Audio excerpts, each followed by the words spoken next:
Act 1. The Call. Early in the morning, after the San Diego incident, now the world had come to learn the reality of the animals living again returned from extinction, John Hammond gave an interview with CNN from his home in New York. The CNN team had set up their cameras, lights and reflectors in his dark upstairs living room adjacent to his bedroom. John, 83 years old, was physically battling for his health.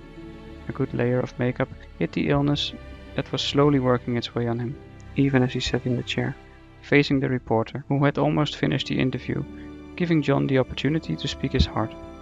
No longer as CEO of InGen, but as the frontrunner to preserve the animals and keep the islands intact. John, I want to thank you for this opportunity. To close our interview, could you tell the audience in your own words what you think should be done about the island? Straight at the camera.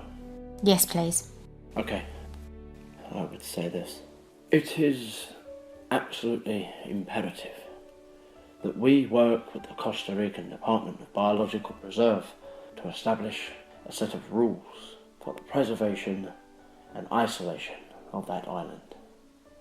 These creatures require our absence to survive, not our help. And if we could only step aside and trust in nature, life will find a way. That's wonderfully put. It was, but this was only moments before John Hammond would become aware of an InGen secret that even he didn't know about yet. We'll broadcast this later today when we have an update on the Navy's return of the dinosaur to Isla Sorna. Thank you. You are most welcome. Mr. Hammond, we have an urgent call for you. Dr. Gutierrez. He says you know him. It's about the animals. Gutierrez? Ah, yes.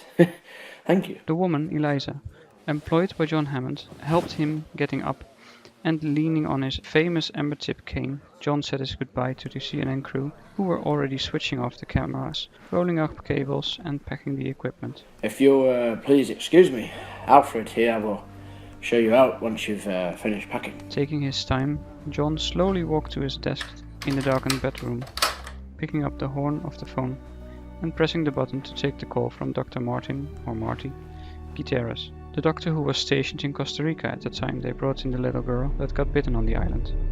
The event that eventually escalated to the San Diego incident. Hello? Doctor? Yes? Tell me, Martin, what's the matter? It's the little girl. Oh my, she didn't die, did she? No, but I found something. The animals that bit her, they seem to be carriers of a disease. What kind? That's just it. We couldn't identify it. This is something new. Who knows about I think we need to inform the World Health Organization. You haven't yet, have you? No, you told me to come to you if anything came up. So for now, it's just you and me. But I think we should take that little girl back to quarantine. No. Not to mention the island where she caught it. We have no Martin. idea if this is contagious or... Please, just wait a moment. You're calling from... John looks down at the display on his phone to check the calling number. Taking a closer look, he deciphers the area code. Virginia? Yeah, I'm currently working from our research facility up here in Richmond. I can come to you. Where are you exactly? Gutierrez leaves his address, while John notes it down. Good. Now, just hold on and don't talk to anyone about this yet. People might overreact. I fear for my animals. Shouldn't we fear more for us? Codswallop, Martin, don't you start. Just hold on. Give me a few hours. I'll be there. All right, I'll wait. Thank you, Martin. Hanging up, John immediately picks up the horn again, only to dial a new number. Waiting. Henry, dear boy, how are you? Good. Clear your schedule. I need you to come with me to Richmond, Virginia. Today, I'll send you a driver to pick you up. Where are you? Thanks again, Henry. Much appreciated. Right.